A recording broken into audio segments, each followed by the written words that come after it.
Hi, everybody, and welcome back to Coffin Talk, Interviews with the Living, a weekly podcast that explores how our views on death affect the way we live our life. And this week, our guest is Jenn Wodtke. She's an orgasm and pleasure coach. Yes, you heard that correctly. Orgasm and pleasure coach. If you don't like those words, you probably just want to hit the volume button and turn it up and keep listening and watching, because I think Jenn is awesome and I like what she does.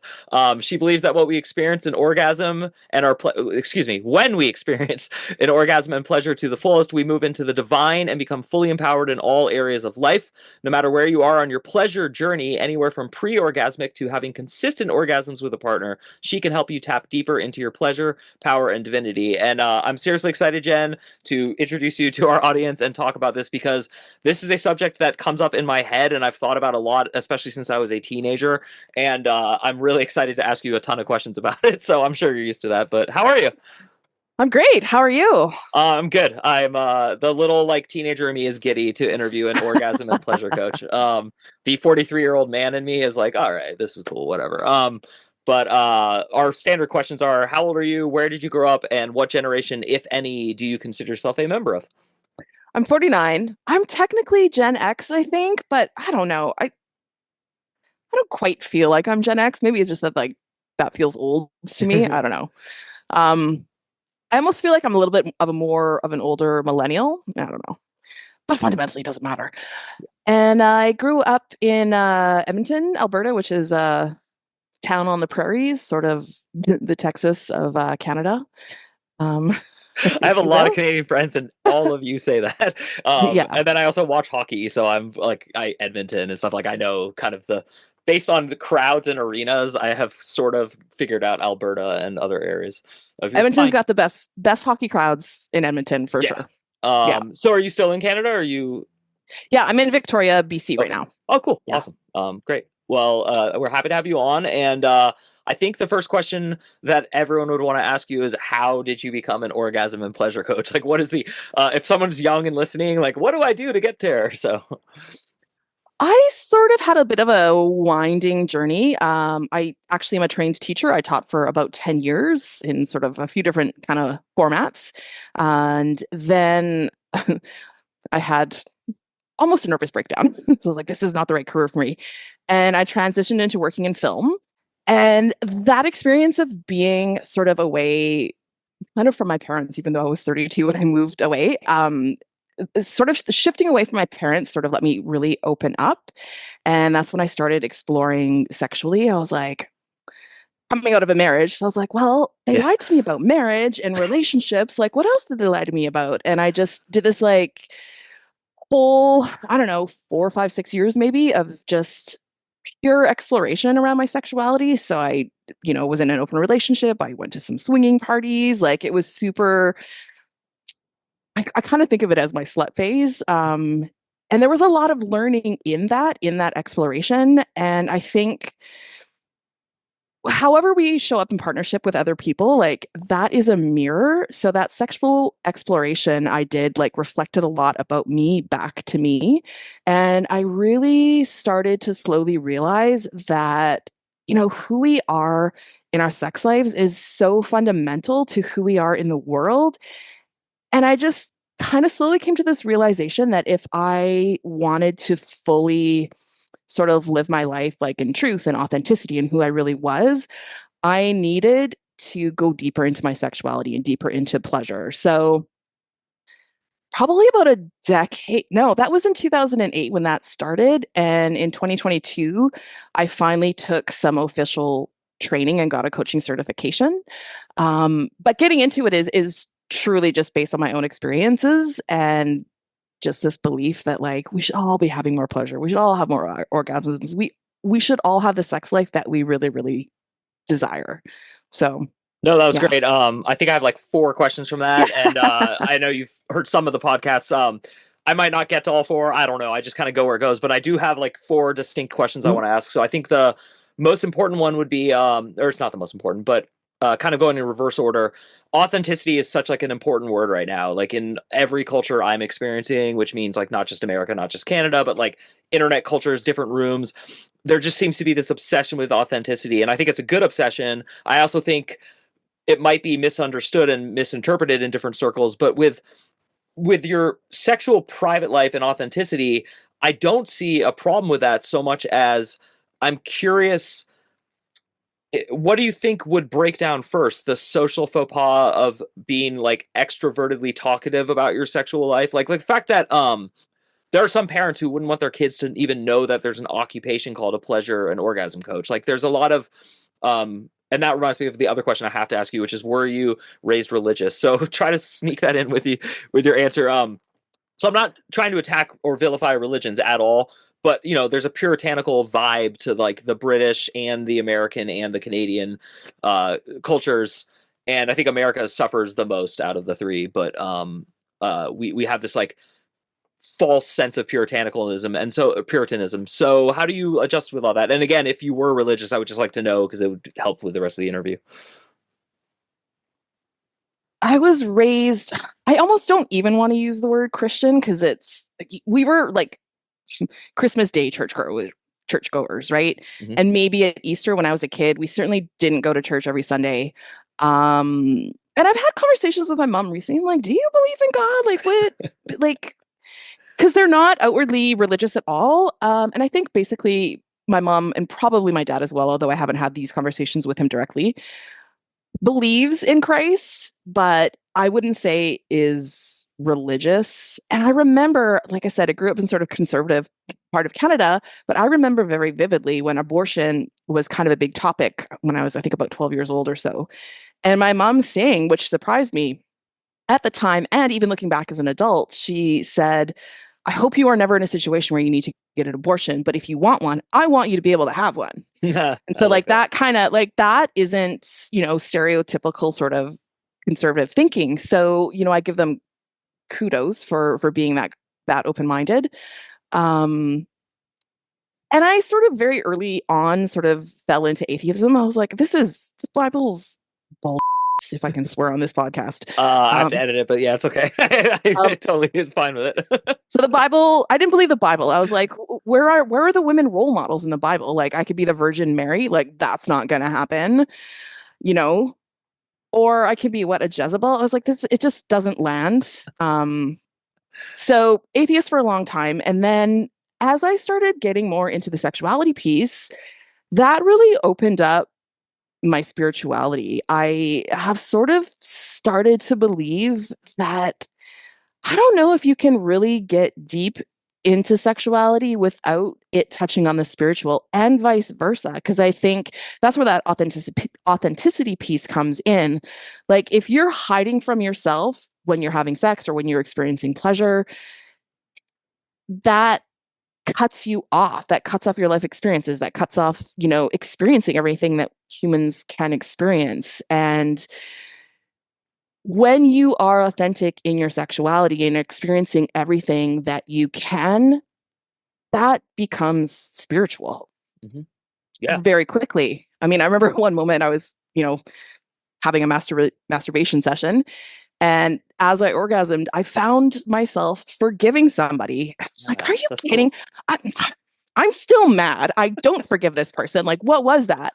And then I kind of sat back, like it came up unbidden, like sort of that God voice that we all have buried somewhere in us.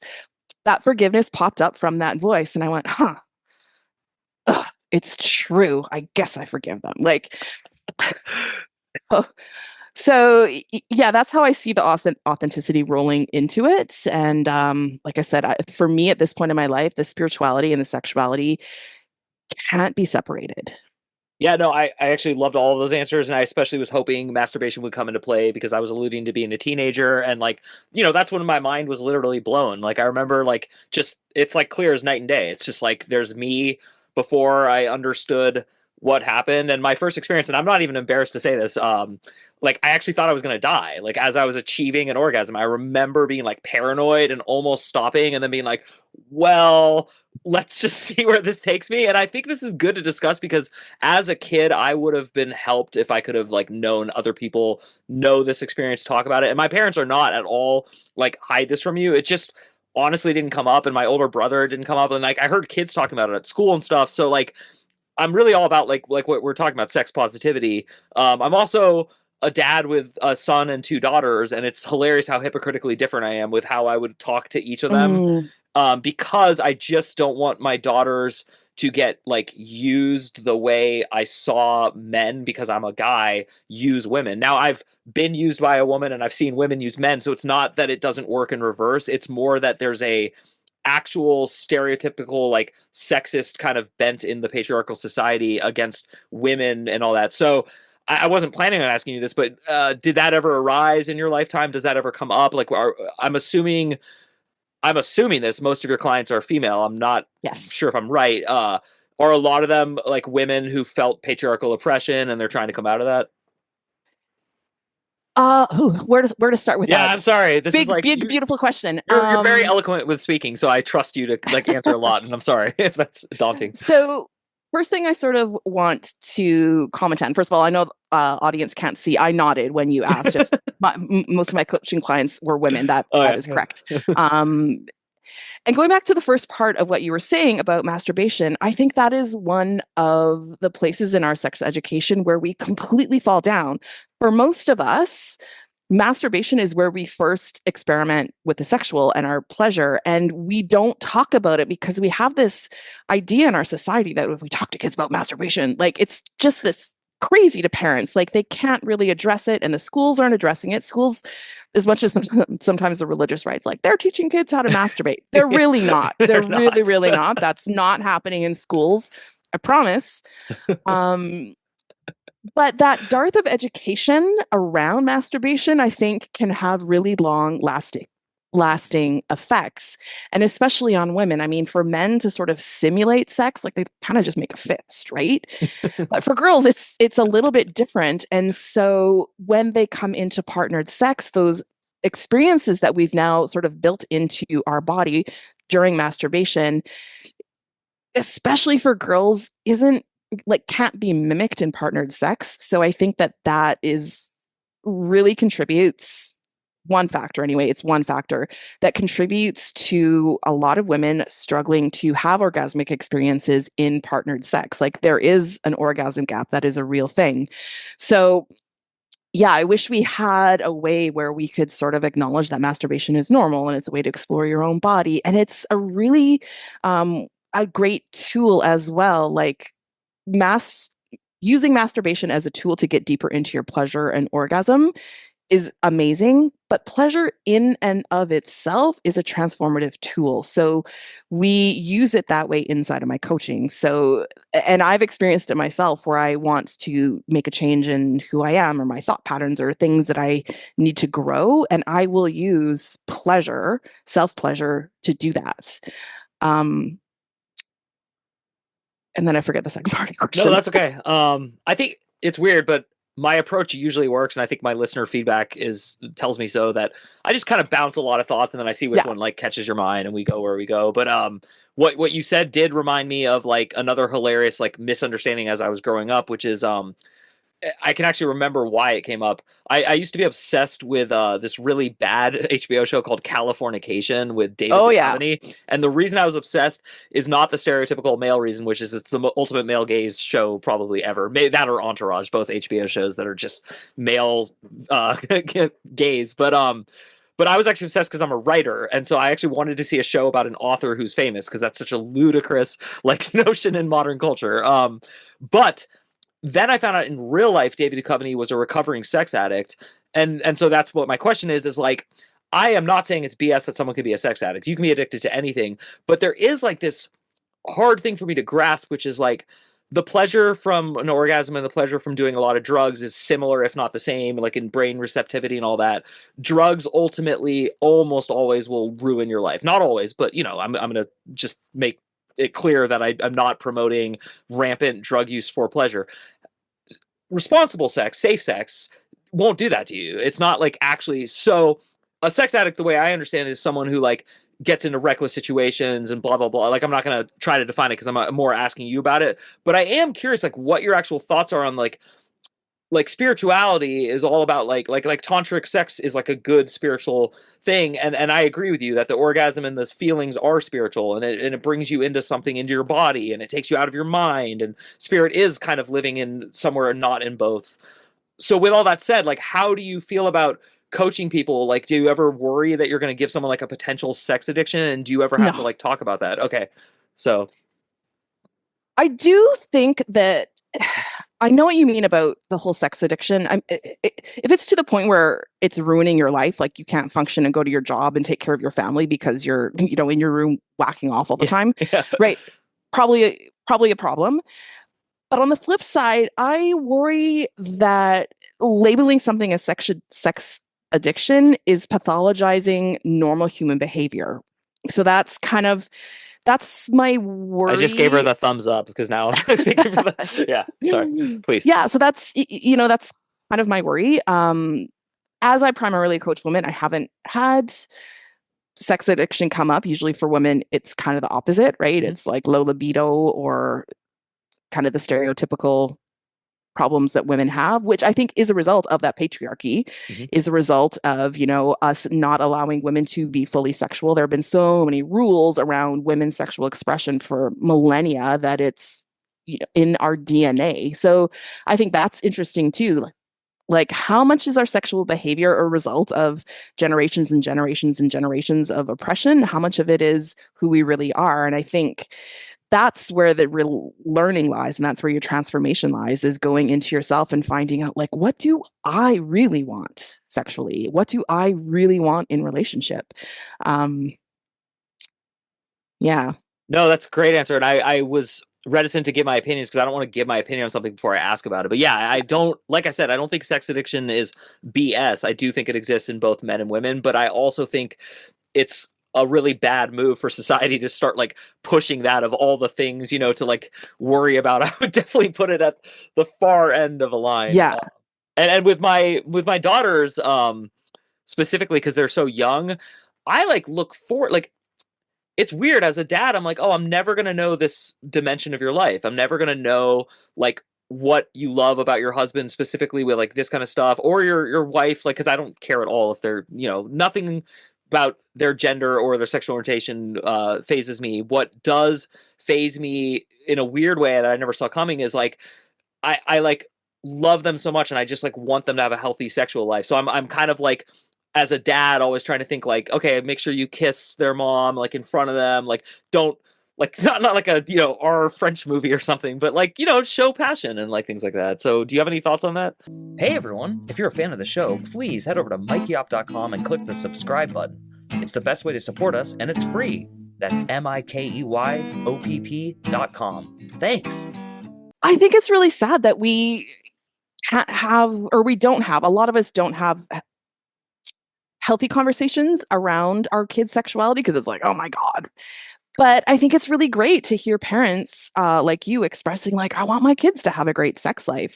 But it's still like really awkward to talk about. Like, Yeah. how do you open the dialogue so that if they run into a situation, especially for girls, because women are more vulnerable to sexual violence. Mhm. So how do you have that open dialogue so that if your daughters have a situation where they need your support, something hasn't been consensual or hasn't gone how they wanted, that they can come and talk to you, knowing, and that's I think the key, like if they know that you want them to have a healthy, beautiful sex life, like I think that is so important for them to know, so that they can come and talk to you if they want, if they need. Like I think it's the adult child's job to do that in Mhm. that way. Yeah. And I did want to comment. Yeah, please, please. You talked about drugs Yeah. question ago. I don't know. I think sex is the best drug, and that seems cliche. But I was at a retreat as part of my coaching training, and we were being guided through this pleasure exercise, right? Room full of like 40 women and vibing off of the energy in that room. And I didn't quite orgasm in the room, almost did. Um, but I came out of there and I was high. Like I said to a couple of participants, I was like, do you guys feel like we just did drugs? Like I feel like we just did drugs. And of course we hadn't. Like we all just came into the room, and that experience, that was mind blowing to me and really shifted how even further how I think about sex and pleasure. Was like, I feel like I've smoked something at the very least. And that's just a result of being in my sexual energy, being in my body, and completely opening it up and just surrendering to like whatever was available in that room in that moment. And it was, yeah, an amazing, amazing experience. Yeah, no, I definitely agree, and I think the two examples I always cite to people of like the power of sex specifically is and the intoxication is like pillow talk. There was a famous general in America who told every single government secret to this journalist who was following him around Europe. I don't know if you remember this. It was in like it was the Obama administration, I think. And it was like really embarrassing for him, and he had to like quit. And it was just funny because I remember being like, "How could he do that?" And I'm like, "How could he not do that?" Like he was under the influence of like the most powerful drug, which is like the first attraction with someone, the first couple months, the honeymoon period, as we all call it, Yeah. and which actually I guess that's a question I wasn't intending to ask, but I think this is a good advice question for both men and women because I think it affects us equally. Um, it took me a couple relationships to figure out that there is like a honeymoon thing, and then like you get into like a general pace of having sex with your partner that isn't like the frenzied rush it is for the first couple weeks, months, whatever it is, depending on your libido and your age. So what advice do you have, like, first of all, for younger people to calm them down, like, no, your relationship is not failing, and no, you should not break up just because you're now having sex like 3-4 times a week, or if that's not true and you should be having sex every day, like, what is your advice in general for all of that? I think can't say that word. Familiarity Mm-hmm. is the opposite of the erotic. So Mm. when you are in Wow. relationship and you get to that point where you feel comfortable, that can be really great and that can be really, really great sex. But it is harder to maintain that passionate erotic spark when you know someone very well and you know that they're in the bathroom right now, and do you know what I mean? So Oh, you've been married. I forgot. No, I have been married, lasted less than 2 years. My parents are so proud of me. Um, but yeah, I think that's where couples sort of need to figure out their own groove, like maintaining the comfort of really being intimate, like emotionally intimate with your partner as well as physically intimate, but having that enough space that you don't constantly know what they're going to do, what they're going to say, how they're going to behave. Like if you know everything about a person, it it gets really difficult to maintain that eroticism. So, and I don't have the answer to that yet. actually, that In my was own life, but yeah, so I think that's the struggle. I think that's what couples need to find out where that is for them. no, that was very profound. You actually helped me see. I am divorced and remarried, so I have like a good internal comparison system for like what matched, what didn't match, what changed in me, what did I change on purpose, and all that. And I think what you said that's really interesting to me is that is a huge key of success for my wife and I. Like there is like, even though we hang out every day and we're best friends, there's like always like weird things about her that surprise me, and like, and same with me, and I think that's, I've never thought of that, and thank you. That actually is going to help me understand something in like good and bad times that will help me with my marriage. So that's really cool, and I think that was Amazing. really profound. Speaking of profound, because this interview is we only have about like 10 minutes left, and I haven't even asked you about like the real spiritual side. So I'm going to shelve currently just any questions about Yep. orgasm specifically and pleasure coaching, but feel free to throw them in anytime you want. And I do trust you and love that you're a professional in this industry. So it's cool, and don't hide or shy away from it. But I do want to conduct the metaphysical aspect of the interview, which is we talk about what do you think happens when you die. So I'd love to know, what do you think happens when you die, and if there's any sexual twist to it, that's fine, but not required, obviously. I would love to think that what happens is that whatever we believe in our life is our afterlife. I don't know. Part of me, the not so nice part of me is like, I hope all of you out there that have like wished somebody or gleefully told somebody that they're going to hell, I hope you experience that. Um, but I think, I don't know, there's so many fascinating stories about reincarnation that I can't quite write that off. Like, and I've had moments where I've really believed that. I think I still really believe. I waver on this, obviously, but I don't think this is my first life. Like I think I've lived some other lives that I but I can't remember with any sort of clarity. But I think we have like a purpose in this lifetime, right? And that ends when we die. But then I think we, I don't know, for lack of a better word, is sort of return to consciousness. But I don't think we're done. Like, I think we have like a larger soul's journey that continues. And some days I think maybe the purpose of it all, maybe the reincarnation aspect is that as a human, we live the life of every single human who has ever lived. Wow, that's And cool. only until we do that can we truly Wow. understand anything about any of us. I've never heard anyone say that. That's really interesting. We do a lot of shows. So keep going.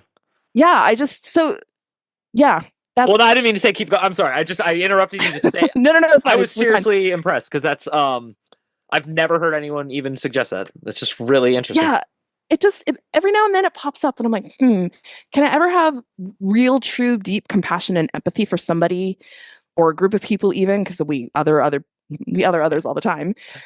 So until I've lived in those person's shoes and in their culture and in their spiritual beliefs, like, can I ever fully understand anything about other people myself? I don't know. And I also have this deep belief. I know I'm going to live well into my 90s. Like, that's just a truth in my life. Yeah. Um, and I'm pretty sure I'm gonna this is not my last one. I don't think I'm as evolved as I need to be. I don't think I'm ready to like go to the consciousness and there's so much more for my soul to learn. Like I know deep down as well that's true that I have so much more um work. I hate calling it work. It's not work. We Yeah, always call but it work. We need to stop doing yeah. that. And it's just a default. Yeah. But there's so much more that I need to experience Yeah. in the realm of humanity that I'm pretty sure I have a few more lives that I'll come back and live again. And hopefully, as I come back in each of those lives, I will be able to leave a bigger and better contribution each time and help the world and the people in it be their best selves, have the freedom to be who they are and to experience love and joy and all of it. I think the world only ends when we all are at a place where we only experience love and joy That's and no that, more pain and suffering. But that's I think many cycles to go yet. yeah, that's really beautiful and cool. I have a lot of reflections on that, so I'll try to share them quickly. Yeah. One, the person I resonate the most with who talks about these subjects is Ram Dass, and he passed away. But one of the things he said was, "Everyone is God in drag. Like everyone is God appearing in front of you, and the more they're presenting conflict, the more they're trying to help you because that's why it feels like work. Is we think we can solve conflict, but it's the opposite. We should give in to conflict, let conflict take over us." Relax and let the ride go. And so I think when we call it work, because we were very similar, like almost everything you said, it resonated deeply with me. That's really how I feel and see the universe. And like, I it's weird, like disliking strongly almost every president of my lifetime, almost, because they're all saying that each other are horrible. So I'm like, oh, so I basically just don't like any of you. And then I'm like, be compassionate. Like you're telling them that they don't care about you, but like who are you? And so like I find, and this time is the time of othering. This is the last thing I'm going to say. You talk about othering. I mean, this is like just insane how much othering is going on, and it's Yeah. crazy to be like mad at people for othering people, even though I kind of want to other who they're othering. And I'm being vague, but like I know exactly what you mean. I know exactly what you mean. 100%. Yes. how's that working out for you? How is it living in Alberta, Canada right now? Or I'm sorry, It's Vancouver. Yeah. yeah, it's a challenge sometimes. I mean, I both our mean, cultures have like an internal split of what we're talking about. It's like this, yes. like I'm right and you're wrong, and you're going to ruin civilization. And it's like an equal pressure. And I can tell you're like me. You're not in the middle because that's such a weird, bad phrasing. It's that you're trying to be spiritually evolved and you're trying to be an adult about all this. um, I think one of the shower thoughts, meditation thoughts I have all the yeah, totally. time is this idea of God, it just popped as soon as I started talking, it like went away again. You know, those like Yeah, yeah. Ah, it's gonna come back to me. I usually only get like this after I have a little Canadian cannabis, um, which is not the case. Um, It would be okay if you did, but that's fine. oh man, you know what? I'm gonna start talking about something else and it'll pop No, that's back in. cool. Why don't you tell Oh, the me? Yeah, sorry. sorry, go ahead. No, you go. You Oh, go. I'm curious, like, what is general, and this can be specific for women, it's fine, but like, if a woman in my audience is having trouble orgasming or is afraid to orgasm or is having any of these, what's like a first quick step you usually tell a client? Like, Oh, the very first thing that anybody has to have to get deeper into their pleasure, or if they are pre-orgasmic, to start moving towards experiencing pleasure and orgasm, you have to feel safe. Nothing happens if we don't feel safe. So that you can do that in a meditation. But it does take practice. There's no quick fix out there, especially in our sexuality. So anybody that tells you they can fix you. I hate that phrase. But yeah, it's a journey, right? Pleasure is a journey. So creating this first step of safety through meditation is simply like securing your physical space as much as possible and then going into yourself and finding that safety. Most of us, unless we've, had a really, really deeply traumatic and abusive childhood, can locate a place and time in our memory where we felt safe. So it's in going in and finding that and staying in that feeling of safety for however long you can tolerate. And then once that feels easy to do and you can do that consistently, then you can start exploring pleasure. And it doesn't need to be like, I'm going to masturbate. It's like, touch your hair, touch your face, touch your skin, and stay in that safety as you simply enjoy what feels pleasurable on your body, on your skin, on your person. that's so cool. You're really unique. You have like a you like have an intellectual approach to something that's so physical, but you're also just like present and you're really there. And I can tell you care. I hope actually, we talked about whether people watch this. You should watch her speak, Jen, because Oh, thank you. well, no, you're full of like love and you're full of joy and good energy. And it's refreshing. And one of the reasons I love hosting the show, I used to do it only on the phone. I wouldn't see guests. And so I changed it because people were like, hey, we want to watch, and it's like, and I'm really glad I did because I just feel like the conversations are better. But it's been really a pleasure to watch you talk about something you love. But also when we switch to metaphysics, it's clear that you spend a lot of time in that world too, thinking about like the purpose and meaning of life. And I think most people stereotype your profession with like a shallowness because of the societies we live in. And that's such Yeah. BS. And I can tell it's the opposite with you. So I hope people take a time to follow the notes and find you online and use you and your services. But if nothing else, just to see the energy you're giving and the love you're giving because you're doing what you said, which is you're making Earth a better place for other people. We are short on time. I want to ask a quick caddy question, and then I'm going to give you Okay. the floor to share whatever you want at the end. Okay, so my caddy question is as follows.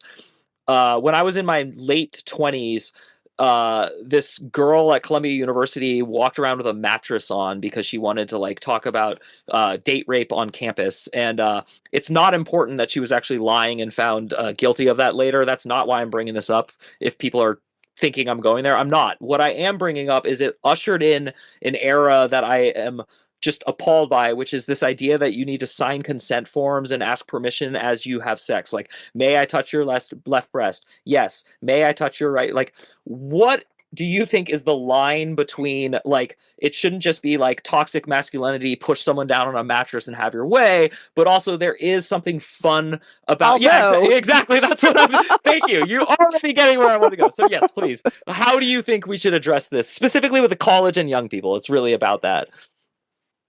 yeah, I think when you're younger and you're in new relationships, I think it has to be more presence, right? Like if you're in a longer term relationship like you are with your wife, I'm sure like there's implied consent. Like you're Yeah. typically allowed to touch her, right? You probably know if you give her a smack on the ass at home, maybe she's okay with that. If you do in the grocery store, she might be pissed at you, right? Like you know where those lines are in your relationship when you've been together for a while. But if you're younger and you're experimenting with your sexuality, like I said, I had my happy little slut phase a while ago, then I think you do need to check in a little bit more. Alcohol messes it up, Yeah. like, right? So I think on both sides. So if you are going out and drinking, you need to understand that you are in a situation where those consent lines can be much more easily misunderstood and misconstrued. Mm-hmm. And we do need to ask. And I think it can be really sexy if it's with somebody new. Like, do you want, like, should I keep going? Do you want more of that? Do you like that? Like, even asking, do you like that? You're giving the person an opportunity to say no, right? Yeah. So it doesn't need to be, can I this, can I that? Because it becomes mechanical and robotic, right? Yeah. But when it's with someone new, I think you do check in, and you can be checking in throughout the sexual experiences if you're doing a new position, or you know, start holding somebody down.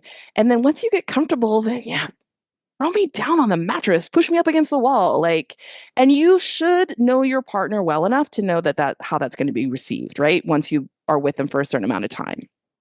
Jenn, you're seriously awesome. I'm like really impressed by everything about you and all of your answers. And I honestly wish you had come to like my high school and spoken to all of us. I wish like someone and restraint, you would know like what not to get into and stuff. But it like, if I had just had like more of like a positive association with all this stuff when I was young, I wouldn't have been. I was just so afraid to be open in my 20s, and like I really suffered from it, and I was just like the opposite of like a normal guy enjoying his life. And I'm fine now, but it really is cool that you're out there. And I think, you should add to your bio line that you're also just like emotionally helping people too. Because I think there's thank you. Yeah, I think people might be even more inclined to like hire you and seek you. And again, I'm not telling you how to do your business. I'm just telling you how much you came across to me as like this amazing, also emotionally in touch person, and how to connect the body and the physical and the emotional. With all those compliments aside, I do like to give my guests the last chance on the show. There will be notes for how to find you and all that. This is not so much an opportunity for that as what do you want to just tell my audience about either your profession or spirituality?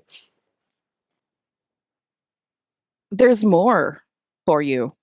It's funny that you kind of mentioned the business part, and I've struggled sometimes with communicating about who I am and what I do.